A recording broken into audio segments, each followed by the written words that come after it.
Islamic scholar مفتی محمد یوسف تیبی حفظہ اللہ تعالی، فاضل Medina university.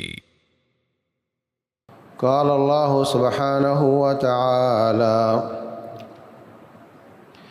من اجل ذلك كتبنا على بني اسرائيل انه من قتل نفسا بغير نفس او فساد في الارض فكأنما قتل الناس جميعا ومن أحياها فكأنما أحيا الناس جميعا ولقد جاءتهم رسلنا بالبينات ثم إن كثيرا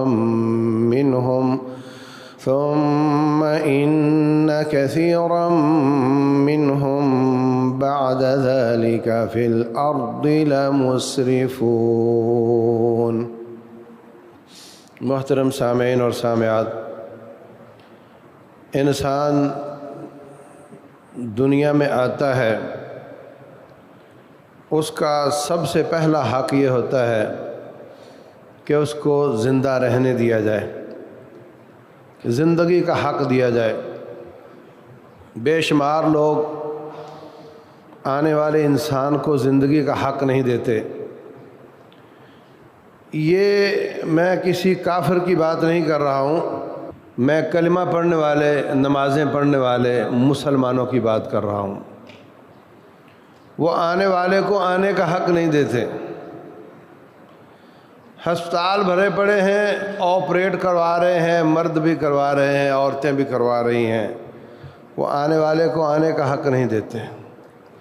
لوگ کمپین کرتے ہیں اپنے کینڈیڈیٹ کے لیے کہ آپ ہمارے کینڈیڈیٹ کو ووٹ دینا، اس پر پیسہ خرچ کیا جاتا ہے، حالانکہ وہ کینڈیڈیٹ بسا اوقات چور ہوتا ہے، کرپٹ ہوتا ہے، قاتل ہوتا ہے، بدمعاش ہوتا ہے، مگر اس کے لیے یہ نہیں دیکھا جاتا، بس یہ دیکھا جاتا ہے کہ میری برادری کا ہے اور میری برادری نے اس کی حمایت کی ہے، اس کی حالت جیسی بھی ہے ہم اس کی حمایت کریں گے۔ لیکن اس کے ایمان کا تقاضا کیا ہے کہ رسول اللہ صلی اللہ علیہ وسلم کی کمپین کی جائے، ان کے لیے ان کی حمایت کی جائے، ان کے سپورٹر بنا جائے۔ اس کے ایمان کا تقاضا یہ ہے۔ اور رسول اللہ صلی اللہ علیہ وسلم فرماتے ہیں تزوج الودود الولود، ایسی عورت سے شادی کی کوشش کرو جن کے یہاں اولاد زیادہ ہوتی ہو اور جو شوہر سے زیادہ محبت کرتی ہوں۔ فَإِنِّي مُكَاثِرٌ بِكُمُ الْأُمَمْ، قیامت والے دن تمہاری تعداد کی کثرت کے ساتھ میں سابقہ امتوں کا مقابلہ کروں گا۔ ان کی حمایت اس میں ہے کہ انسان کو دنیا میں آنے سے نہ روکا جائے، نہ روکا جائے۔ بے شمار لوگ فون کر کے پوچھتے ہیں، ایسا پروپیگنڈا چلا ہے ہم دو ہمارے دو، بچے دو ہی اچھے، ایسا پروپیگنڈا ہے کہ یہ قرآن اور حدیث سے اوپر ہو گیا ہے۔ لوگ اس پر ایمان لے آئے ہیں کتاب و سنت کو چھوڑ کر۔ عقیدے میں وہ ماشاءاللہ سے سلفی ہوگا، عمل میں وہ نمازی ہوگا، مگر اس کی فکری اصلاح نہیں ہوئی، اور وہ یہاں کھڑا ہے کہتا ہے جی ہم کوالٹی پہ اعتماد کرتے ہیں، کوانٹٹی پر نہیں کرتے۔ جھولے بھرے ہوئے ہیں، جھولے بھرے ہوئے ہیں، کچرے دان بھرے ہوئے ہیں، ہسپتال بھرے ہوئے ہیں۔ یہ فرعونیت ہے۔ یوں قتل سے بچوں کے وہ بدنام نہ ہوتا۔ افسوس کہ فرعون کو کالج کی نہ سوجی، ان لوگوں کو کالج کی سوجی، انہوں نے قوم کو ایجوکیٹ کیا اور ان کو یہ سبق پڑھایا کہ انسان کو زندگی کا حق نہیں دینا چاہیے۔ یہ جو اس طرح کی بکواسات کرتے ہیں، بچوں کی تعداد پر ہنستے مذاق کرتے، ڈسکرج کرتے، حوصلہ شکنی کرنے والے، اگر ان کا باپ اس طرح کا ہوتا تو یہ نسل گندی ہمارے پاس نہ آتی۔ اگر وہ بھی یہی سوچتا، وہ بھی ڈسکرج کرنے والا ہوتا تو یہ گندے ہمارے پاس نہ آتے۔ ہمارے پیارے حبیب صلی اللہ علیہ وسلم فرما رہے ہیں کہ تعداد زیادہ کرو، میں تمہاری کثرت پر سابقہ امتوں کا مقابلہ کروں گا۔ اپنے نبی کو جتوانا چاہیے کہ نہیں صلی اللہ علیہ وسلم؟ اور جو لوگ تمہیں سبق پڑھاتے ہیں پاپولیشن کو کنٹرول کرنے کا، وہ اپنا ماتھا پکڑ کے بیٹھے ہوئے ہیں کہ ہماری پاپولیشن کم ہو گئی، ہم پریشان ہیں۔ برطانیہ والے اتنے پریشان ہیں، وہ کہتے ہیں مسلمان کمیونٹی جو وہاں پر ہے اگر ان کی یہی سپیڈ رہی اور جو وہاں پہ عیسائی کمیونٹی ہے ان کی یہی ہڑتال رہی تو 2030 میں میجورٹی مسلمانوں کی ہوگی اور وزیر اعظم مسلمان ہوگا۔ وہ یہ کہہ رہے ہیں۔ چائنا دنیا کی سب سے بڑی پاپولیشن، انہوں نے یہ سبق پڑھایا قوم کو کہ بچہ ایک ہی اچھا، بلکہ ایک نہیں، انہوں نے جو ایک سے زیادہ ہو اس کو قتل کرنا شروع کیا، اور فرعون سے بھی زیادہ برے طریقے سے قتل کرنا شروع کیا۔ میں بتا نہیں سکتا۔ اور آج نتیجہ یہ ہے کہ ان کے پاس بڈھوں کی تعداد زیادہ ہے، کام کرنے والے ہاتھ نہیں، اور مارا پھرتا ہے۔ کبھی کہتا ہے سی پیک بنا دو، کبھی برما کی طرف سے بناتا ہے، کبھی چائنا کی طرف سے یا آپ کے ایران کی طرف سے، کبھی پاکستان کی طرف سے، کہ ہمیں کام کرنے والے ہاتھ آئیں، اس لیے کہ اگلی نسل ہماری بوڑھی ہے اور بچے ابھی لیٹ ہیں اور جوان ہمارے پاس تھوڑے ہیں۔ جب آپ کے گھر بچہ پیدا ہوتا ہے آپ کو خوشی ہوتی ہے، اس کا مطلب بچہ اچھا ہوتا ہے۔ جب ایک اچھا ہوتا ہے تو دو بھی اچھے ہوتے ہیں، دو اچھے ہوتے ہیں تو چار بھی اچھے ہوتے ہیں۔ اور ہر بچہ اپنی فائل کھلوا کر آتا ہے اور اس کا رزق اللہ تعالیٰ کے پاس ہے، تیرے پاس نہیں ہے۔ باپ مر جائے تو کیا بچہ بھی مر جاتا ہے؟ اگر وہ باپ کے سر پہ تھا تو پھر کیسے چل رہا ہے وہ؟ نحن نرزقکم وإیاہم، تمہیں بھی ہم رزق دیتے ہیں ان کو بھی ہم رزق دیتے ہیں۔ عقیدہ ٹھیک کرو اپنا، تمہیں بھی ہم رزق دیتے ہیں۔ لا تقتلوا النفس لا تقتلوا اولادکم خشیۃ املاق، اپنی اولاد کو فقیری اور بھوک کے ڈر سے قتل نہ کرو، اس کی روٹی بھی میرے ذمہ ہے، تیری روٹی بھی میرے ذمہ ہے، اور جتنا لکھوا کر لائے اتنا ہی کھاؤ گے۔ رسول اللہ صلی اللہ علیہ وسلم فرماتے ہیں القی فی روعی ان النفس لن تموت حتی تستکمل رزقہا، اللہ نے مجھے وحی کی ہے کہ بندہ جب تک اپنا رزق پورا نہ کر لے اس وقت تک مرے گا نہیں۔ اس لیے طریقہ کار حلال کا رکھو، جو لکھا ہے کھا کر ہی مرو گے۔ اگر بچے تھوڑے رزق زیادہ تو بھی لکھا ہی کھاؤ گے، اگر رزق زیادہ ہے تو ڈاکٹر منع کر دے گا، بولے تو تیل اس لیے نہیں کھا سکتا کہ تیرا کولیسٹرول زیادہ ہے، اور میٹھا اس لیے نہیں کھا سکتا کہ تیری شوگر زیادہ ہے، نمکین اس لیے نہیں کھا سکتا کہ تیرا بی پی زیادہ ہے، بس تو دو ایک سلائس لے لیا کر، مطلب تیرا جو لکھا تھا نا ختم ہو رہا ہے، اب تو نہیں کھا سکتا۔ تو انسان کا پہلا حق اسلام نے دیا ہے جینے کا حق۔ عہد نبوت میں، اس سے پہلے جاہلیت میں لوگ بچی پیدا ہوتی تو اس کو قتل کر دیا کرتے تھے۔ عمر بن خطاب رضی اللہ تعالیٰ عنہ فرماتے ہیں ہمارا نظریہ یہ تھا کہ عورت کو وراثت کا حق نہیں دینا چاہیے، اس لیے کہ نہ یہ کماتی ہے اور نہ یہ لڑائی کرتی ہے، اپنی قوم کا دفاع بھی نہیں کرتی اور کمائی بھی نہیں کرتی، اس کو پیسہ ہم کیوں دیں؟ اسلام نے آ کر کے اس کو وراثت کا حق بھی دیا اور اس کو جینے کا حق بھی دیا.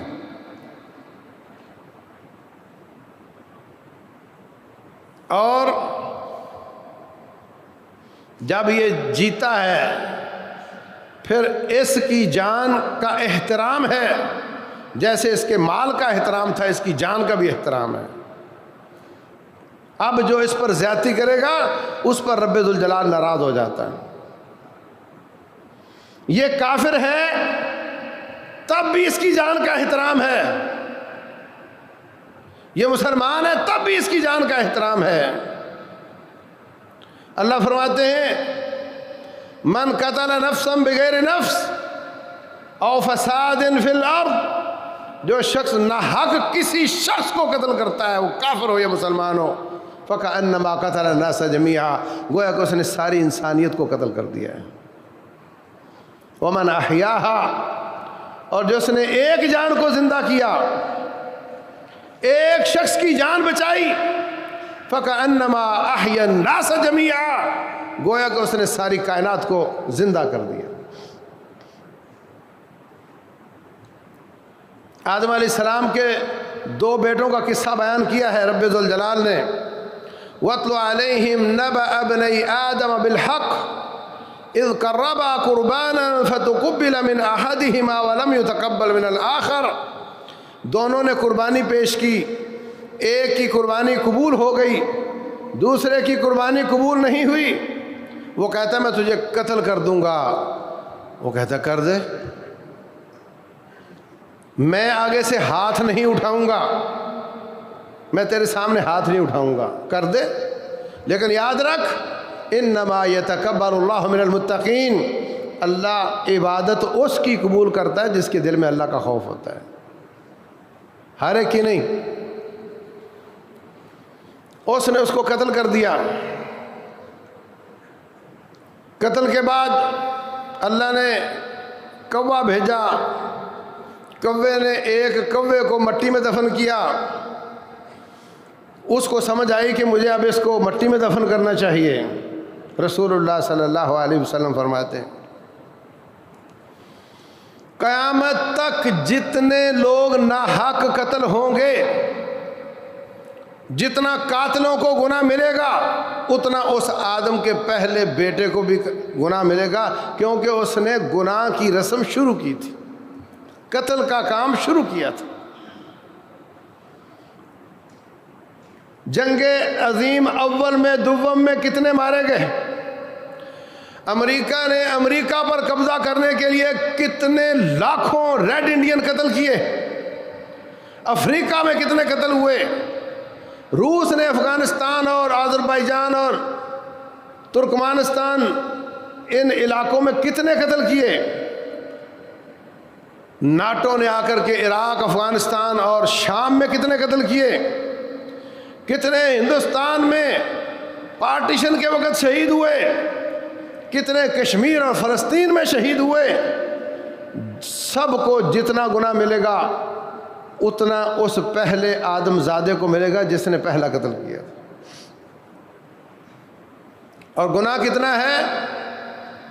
اللہ فرماتے ہیں من قتل مؤمنا متعمدا، جو مومن کو جان بوجھ کر قتل کرتا ہے فجزاؤہ جہنم، اس کا ٹھکانہ آگ. فجزاؤہ جہنم خالدا فیہا وغضب اللہ علیہ ولعنہ واعد لہ عذابا عظیما. اللہ تبارک و تعالیٰ اس پر ناراض ہوتا ہے، رب ذوالجلال اس پر پھٹکار کرتا ہے اور اس کے لیے بہت بڑا عذاب تیار کیا ہوا. چھوٹی سی بات نہیں ہے، انسان کو قتل کر دینا یہ چھوٹی سی بات نہیں ہے. آج انسان بہت سستا ہو چکا ہے. آج گلی محلے میں قتل ہو رہے ہیں، باپ بچوں کو، بچے باپ کو قتل کر رہے ہیں. چھوٹی سی بات پر بندہ قتل ہو جاتا ہے، اس لیے کہ اس کی اہمیت اس کے ذہن میں نہیں ہے. سمجھتا ہے مولی کاٹ دی، گاجر کاٹ دی، انسان کاٹ دیا. کیا حال تھا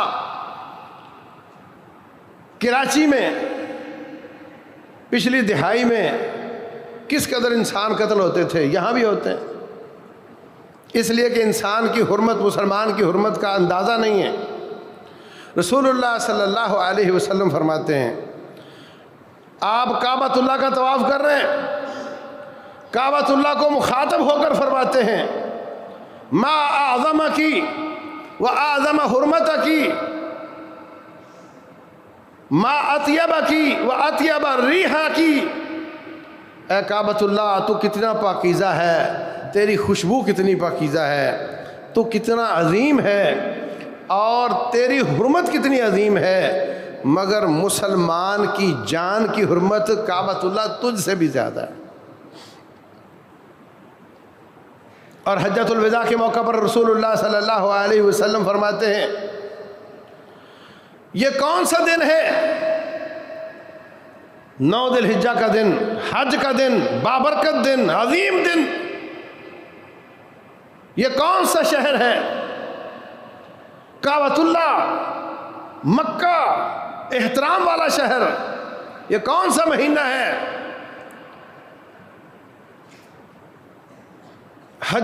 یہ ذی الحجہ کا مہینہ، 4 مہینے حرمت والے، ان میں سے ایک مہینہ۔ کہا ان دماءکم واموالکم واعراضکم حرام علیکم، تمہارے مال، تمہاری عزتیں، تمہاری جانیں تم پر حرام ہیں، کحرمت یومکم ھذا فی بلدکم ھذا، جیسے یہ شہر حرام ہے، حرمت والا ہے، جس طرح کا یہ دن حرمت والا ہے، ایسے ہی مسلمانوں کی عزت اور جان اور مال حرمت والا ہے۔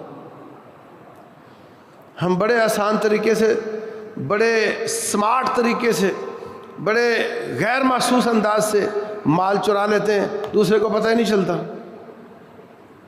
اور بڑے چالاک سمجھتے ہیں اپنے آپ کو، کسی کی عزت برباد کر دیتے ہیں، ہمیں احساس نہیں ہوتا، دوسرے کا خون نکال دیتے ہیں، اس بات کا احساس نہیں ہوتا۔ لیکن رسول اللہ صلی اللہ علیہ وسلم فرماتے ہیں، انسان کی حرمت، مسلمان کی حرمت ایسے ہے جیسے کعبۃ اللہ کی حرمت ہے، بلکہ اس سے بھی زیادہ عظیم حرمت ہے۔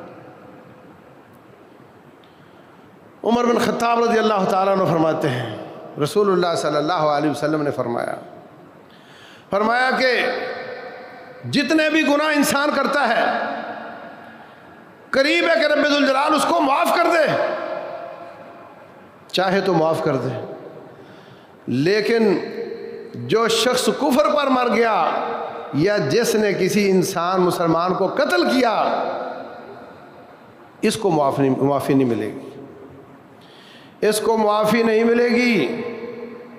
ایک طرف یہ حدیث ہے، دوسری طرف وہ بھی حدیثیں ہیں کہ قتل والے کو رب نے معاف کیا، لیکن یاد رکھو باقی گناہوں کے بارے میں یہ لفظ نہیں آئے کہ اس کو اللہ کبھی معاف نہیں کرے گا سوائے شرک کے اور قتل کے۔ تو یہ کتنا بڑا جرم ہے کہ جس کو اللہ معاف نہیں کرے گا۔ اور قیامت والے دن اول ما یقضی یوم القیامت الدماء، سب سے پہلے فیصلے خون کے ہوں گے، باقی جتنے بھی جرم ہیں ان کے فیصلے بعد میں ہوں گے، سب سے پہلے فیصلے قتل کے ہوں گے، خون کے ہوں گے، اور مقتول قاتل کو پکڑ کر لائے گا، اے اللہ اس نے مجھے قتل کیا تھا، اس کا سر، اس کے ماتھے کے بال اس کے ہاتھ میں ہوں گے، اس کی رگوں سے خون نکل رہا ہوگا، اور اس قابل ترس حالت میں رب ذوالجلال کے عرش کے قریب تر ہو جائے گا کہ یا اللہ اس سے مجھے بدلہ لے کر دیں۔ آدم علیہ السلام کے بیٹے نے جب قتل کرنا چاہا، دوسرے نے کیا جواب دیا؟ انی ارید ان تبوء باسمی و اسمک فتکون من اصحاب النار، میں آگے سے ہاتھ نہیں کھڑا کروں گا، میں دفاع نہیں کروں گا، تو قتل کر دے، میں تو چاہتا ہوں کہ قیامت والے دن میرے گناہ بھی تیرے سر پہ ہوں، تیرے بھی تیرے سر پہ ہوں، اور تو آگ میں جائے اور میں جنت میں چلا جاؤں۔ اس کے گناہ قاتل کے سر پر کیسے ہوں گے جب اس کو بدلہ دیا جائے گا، اس کے قتل کو پلڑے میں رکھا جائے گا، قاتل کی نیکیاں دوسری طرف رکھی جائیں گی، تو نیکیاں تول کر اس کو ملیں گی، اور اگر نیکیاں نہ ہوئیں یا کم ہوئیں تو اس کے گناہ تول کر اس پر ڈالے جائیں گے۔ قرآن کی یہ آیت بتاتی ہے کہ میرے گناہ بھی تیرے پہ، تیرے بھی تیرے پہ۔ اس کا مطلب یہ ہے کہ قتل کا جرم اتنا بڑا ہے جو اس کی ساری نیکیاں کھا جائے گا، اور الٹا اس کے گناہ بھی اس پر چلے جائیں گے اور اس کو آگ میں ڈال دیا جائے گا۔ جان بوجھ کے قتل کرنا بہت بڑی بات ہے۔ رسول اللہ صلی اللہ علیہ وسلم فرماتے ہیں لا یحل لامرئ مسلم، لا یحل دم امرئ مسلم، مسلمان کا خون دوسرے کے لیے حلال نہیں ہوتا الا باحدی ثلاث، یا تو وہ قاتل ہو تو حکمران کے ساس میں اس کو قتل کر دے، نمبر 2 شادی شدہ بدکار ہو تو اس کو رجم کر دیا جائے تو اس کا خون حلال ہو جاتا ہے حکمران کے لیے، نمبر 3 دین چھوڑ دے علیہ باللہ، کفر میں واپس چلا جائے تو مرتد کی سزا قتل ہوتی ہے۔ ان 3 کے علاوہ کوئی وجہ نہیں کہ کسی مسلمان کو قتل کیا جائے۔ مسلمان تو مسلمان ہیں۔ رسول اللہ صلی اللہ علیہ وسلم فرماتے ہیں جو شخص کسی کو امان دینے کے بعد قتل کرے، امان تو کافروں کو دی جاتی ہے نا، مسلمان کے لیے تو امان ہی امان ہے، جو شخص کسی کو امان دینے کے بعد قتل کر دے، میں محمد میرا اس مسلمان کے ساتھ کوئی تعلق نہیں ہے، میں اس سے بری ہوں، میرا اس سے کوئی تعلق نہیں ہے۔ اور رسول اللہ صلی اللہ علیہ وسلم فرماتے ہیں من قتل معاہدن، جس شخص نے ایسے کافر کو قتل کیا جس کا مسلمانوں کے ساتھ معاہدہ تھا، لم یرہ رائحۃ الجنہ، اس کو جنت کی خوشبو بھی نہیں ملے گی۔ مسلمان قتل کر رہا ہے کس کو؟ کافر کو۔ مسلمان قتل کر رہا ہے کس کو؟ کافر کو۔ کہا اس مسلمان کو جنت کی خوشبو نہیں ملے گی۔ 40 سال کی مسافت ابھی باقی ہوگی، جنت کی خوشبو آ رہی ہوگی، اس کا مطلب یہ جنت کے قریب بھی نہیں جا سکتا۔ مسلمانوں ہوش کرو، کیا ہو رہا ہے ہمارے معاشرے میں؟ کافر 3 قسم کے ہوتے ہیں۔ ایک کافر جو ملک میں رہتے ہیں، نیشنل ہیں،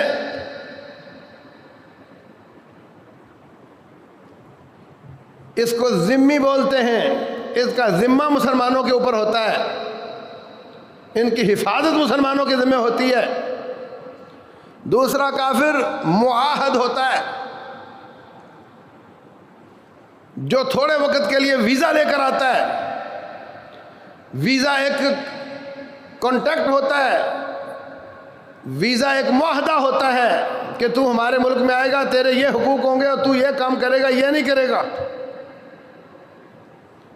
تو یہ معاہد، اس کو کوئی قتل کر دے تو فرمایا جنت کی خوشبو نہیں پائے گا، اور جو ذمی کو قتل کر دے فرمایا میں محمد اس سے بری ہوں، میرا اس سے کوئی تعلق نہیں ہے۔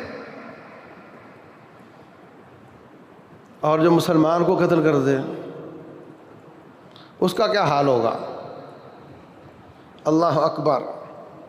تو میرے عزیز بھائیوں، اپنی اولادوں کی اصلاح کرو۔ قتل کے اسباب کئی ہوتے ہیں، بسا اوقات کسی نفسیاتی تکلیف کی وجہ سے لوگ قتل کر دیتے ہیں۔ نفسیاتی طور پہ اس کو سمجھ نہیں آئی، اس نے پکڑا، مارنا شروع کر دیا، اپنے بچے بیوی کو مار دیا۔ بسا اوقات بے صبری کی وجہ سے ہوتا ہے، بچوں کو بھی قتل کر دیا، اپنے آپ کو بھی کر دیا۔ ان کا قتل بھی بہت بڑا جرم ہے، اپنا قتل بھی بہت بڑا جرم ہے، اس لیے کہ تو اپنے آپ کا بھی مالک نہیں ہے۔ میرا جسم میری مرضی نہیں، نہ یہ تیرا جسم ہے نہ تیری مرضی ہے۔ اگر تیرا ہوتا تو خودکشی جائز ہوتی، اگر تیرا ہوتا تو گردے بیچنے جائز ہوتے، یہ تیرا نہیں، یہ اللہ کی امانت ہے، اس لیے خودکشی جائز نہیں۔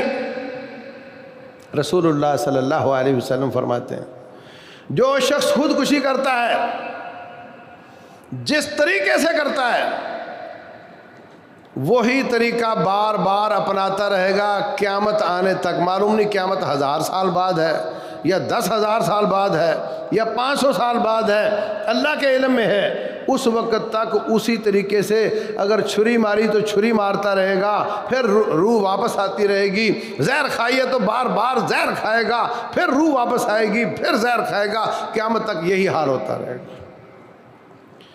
جس نے اپنے آپ کو ڈبو لیا وہ بار بار ڈوبے گا، جس نے پہاڑ سے چھلانگ لگائی وہ بار بار لگائے گا۔ قیامت تک اس نے دنیا کی تکلیفوں سے تنگ آ کر خودکشی کی تھی کہ شاید روح نکلنے سے راحت ملے، اس کو روح نکلنے پر وہی تکلیف بار بار آئے گی حتیٰ کہ قیامت آ جائے۔ اور یہ اتنا بڑا جرم ہے کہ رسول اللہ صلی اللہ علیہ وسلم نے اس کا جنازہ پڑھنے سے منع کر دیا۔ توحید والا ہو، مومن مسلمان ہو، خودکشی کر لے، عوام اس کا جنازہ پڑھ سکتی ہے، لیکن جو امام صاحب ہیں، جو بڑے آدمی ہیں، وہ نہ پڑھیں تاکہ لوگوں کو سمجھ آئے کہ اس نے بہت بڑا جرم کیا ہے۔ تو اپنے آپ کو قتل کرنا، بیوی بچوں کو قتل کرنا، اس سے انسان کے بسا اوقات عمل ضائع ہو جاتے ہیں۔ رسول اللہ صلی اللہ علیہ وسلم کے زمانے میں غزوہ خیبر چل رہا ہے، کتنی بڑی سعادت کی بات ہے، نبی صلی اللہ علیہ وسلم کا چہرہ انور دیکھنے کو مل رہا ہے، آپ کی قیادت میں جہاد ہو رہا ہے۔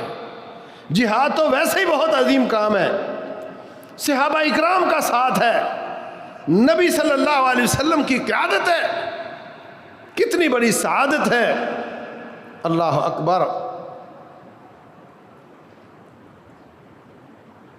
ایک نوجوان اتنی بہادری سے لڑ رہا ہے، جدھر جاتا ہے دشمن راستہ چھوڑ دیتا ہے، ان کی صفوں میں گھس جاتا ہے۔ وقفہ ہوا، لوگ کہنے لگے یار یہ کون بچہ ہے جوان ہے، واہ بھائی واہ، یہ تو اگر شہید ہوا تو سیدھا جنت ہی جائے گا۔ رسول اللہ صلی اللہ علیہ وسلم فرماتے ہیں کیا بول رہے ہو، رب کے فیصلے آپ کر رہے ہو؟ اما انہ من اہل النار، یہ تو آگ میں جائے گا۔ پریشان ہو گئے، ایک ساتھی نے اس کی ریکی شروع کر دی، جدھر جدھر جاتا اس کے پیچھے پیچھے لڑتا رہا، بے دریغ ہو کر بہادری کے ساتھ لڑتا رہا، بہت کو کاٹا، پھر اس کو زخم آئے، اپنے زخموں کو برداشت نہ کر سکا، نہ تو چل سکتا تھا نہ روح نکلتی تھی، اپنی تلوار کا دستہ زمین پہ رکھتا ہے، اس کی نوک سینے پہ رکھتا ہے اور اپنا وزن اوپر دے دیتا ہے۔ وہ صحابی واپس آ کر کہتا ہے اشہد انک رسول اللہ، اے اللہ کے رسول میں گواہی دیتا ہوں آپ اللہ کے سچے رسول ہیں۔ فرمایا کیا ہوا؟ کہا جس کے بارے میں آپ نے فرمایا تھا اس نے خودکشی کر لی۔ مارکا ہے، عظیم میدان ہے، عظیم نبی کی قیادت ہے، ان کا ساتھ ہے، لیکن آپ نے فرمایا میں آگ میں گیا، وجہ کیا ہے کہ اس نے خودکشی کر لی۔ تو یاد رکھو خودکشی کرنے سے راحت نہیں ملے گی، سکون نہیں ملے گا، تکلیف اور زیادہ بڑھ جائے گی، اور جو ساتھ بچوں کو بھی مار دیتے ہیں ان کا بھی بوجھ لے کر اللہ کے پاس جائیں گے۔ اللہ المستعان۔ صحابہ اکرام ان کو صبر استقامت سکھائی جاتی تھی، ہے نا؟ کھانے کو نہیں مل رہا، پیٹ پہ پتھر باندھے ہوئے، پہننے کے لیے ایک دھوتی ہے جو گردن کے پیچھے گرا لگائی ہوئی ہے، سجدے میں جاتے ہیں تو سطر کھل جاتا ہے، کھانے کے لیے کھانا نہیں، پہننے کے لیے کپڑا نہیں، مگر کسی نے خودکشی کی روٹی کی وجہ سے، اخراجات کی وجہ سے۔ رسول اللہ صلی اللہ علیہ وسلم سے ایک عورت کہتی ہے صحیح بخاری میں، حضرت آپ میرے ساتھ شادی کر لیں۔ آپ خاموش رہے، اس نے پھر کہا، پھر خاموش رہے، اس نے پھر کہا، پھر خاموش رہے۔ ایک آدمی، اس کے تن پہ ایک ہی چادر تھی، دھوتی باندھی ہوئی تھی، آگے سے گھما کر گردن کے پیچھے گرا لگائی ہوئی تھی۔ کہتا حضرت آپ کا پروگرام نہیں تو میری شادی کر دیں، اور میں تیرے پاس اس کو دینے کے لیے کیا ہے؟ کہا یہ صرف دھوتی میری کل جائیداد ہے، آپ حکم دیں گے آدھی کاٹ کے دے دوں گا۔ فرمایا نہ تیرے کام کی رہے گی نہ اس کے کام کی، جا کوئی انگوٹھی تلاش کر۔ نہیں ملی۔ کہا قرآن کتنا یاد ہے؟ کہا فلاں فلاں صورت یاد ہے۔ فرمایا اس کے بدلے میں تیری شادی کر رہا ہوں۔ نہ اس نے سوچا کہ تمہارے پاس تو ہے ہی کچھ نہیں، مجھے کہاں سے کھلاؤ گے، مجھے کس چھت کے نیچے لے کر جاؤ گے، تیرا اپنا گزارا نہیں ہوتا، میرا کیسے کرو گے؟ نہ انہوں نے خودکشی کی۔ اور میں نے اخبار میں پڑھا کہ ایک آدمی پنکھے کے ساتھ جھول گیا اور اس کی جیب سے رکا نکلا، لکھا ہوا تھا کہ بچوں نے، میں نے چھوٹی عید پر بچوں کو کپڑے بنا کر دیے تھے اور بڑی عید آ رہی تھی، بچے کپڑے مانگ رہے تھے، میرے پاؤں کو لپٹ لپٹ کر رو رہے تھے، میرے پاس ان کے لیے کپڑے دینے کے لیے نئے کپڑوں کے پیسے نہیں تھے، میرے جینے کا کیا فائدہ اگر میں بچوں کو کپڑے ہی نہ دے سکوں، اس لیے میں تو جا رہا ہوں۔ سب کچھ ہے، کپڑوں کے اتنے جوڑے ہیں کہ رکھنے کے لیے جگہ نہیں ہے، مگر عید کے لیے نیا جوڑا نہیں ملا تو میں جا رہا ہوں۔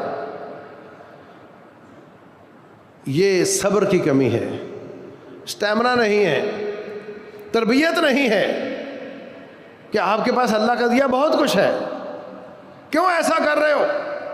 تو کوئی کسی کافر کو قتل کرے ناحق، ایک حربی ہوتا ہے جو مسلمانوں سے لڑ رہا ہوتا ہے، اس کو قتل کرنا ثواب کا کام ہے۔ فرمایا جس شخص نے ایک کافر کو قتل کر دیا، وہ کافر اور یہ مسلمان جہنم میں جمع نہیں ہو سکتے۔ دوسرا ہوتا ہے جو ویزا لے کر آتا ہے، تیسرا جو ملک میں رہتا ہے۔ ان دونوں کے بارے میں فرمایا جو قتل کرے گا میں اس سے بری ہوں، اس کو جنت کی خوشبو نہیں آئے گی۔ تو ان کو قتل کرنا بھی منع، مسلمان کو قتل کرنا بھی منع، اپنی جان کو قتل کرنا بھی منع۔ تو کچھ لوگ بے صبری کی وجہ سے قتل کر دیتے ہیں، کچھ لوگ غیرت کی وجہ سے قتل کر دیتے ہیں، مگر ان کی غیرت لیٹ آتی ہے۔ بچی نکل گئی، اللہ سب کی عزتیں محفوظ رکھے، اب جناب اس کو بھی قتل کر دو، اس کے ساتھ جو لے کر گیا تھا اس کو بھی کر دو۔ پہلی بات تو یہ کہ تو اب تک سو رہا تھا، وہ ایک دن میں تو نہیں رابطے ہوتے سارے، جب وہ کالج میں پڑھتی تھی تو سو رہا تھا، وہاں کے حالات کیا ہیں؟ یہ سارا کام ایک دن میں نہیں ہوتا۔ نمبر 2، اگر انہوں نے جرم کیا ہے، رب نے اس کی سزا 100 کوڑے رکھی ہے، تو نے اس کی سزا قتل کیوں رکھ دی؟ غیر شادی شدہ اگر گناہ کرتا ہے تو اس کی سزا کیا ہے؟ 100 کوڑے۔ رب نے اس کی سزا 100 کوڑے رکھی، تو نے اس کی سزا قتل کر دی ہے، تجھے کس نے اختیار دیا ہے؟ تو رب سے بڑا ہے؟ اس بچی کو رب نے پیدا کیا، تو نے پیدا کیا ہے، تو نے جنے رب نے پیدا کیا ہے، اس کا حق زیادہ ہے، وہ اس پہ شفقت کرتے ہوئے یہ سزا دے رہا ہے اور تو اس کو قتل کر رہا ہے۔ رسول اللہ صلی اللہ علیہ وسلم فرماتے ہیں اللہ تبارک و تعالیٰ بہت غیرت مند ہے، فَلِذَلِكَ حَرَّمَ الْفَوَاحِشِ، یہی وجہ ہے کہ اس نے بے حیائی کو حرام کیا ہوا ہے۔ کسی کی لڑکی اس کو کوئی چھیڑے تو اس کے بھائی کو غیرت آتی ہے، اس لیے کہ ان دونوں کا ابا ایک ہے۔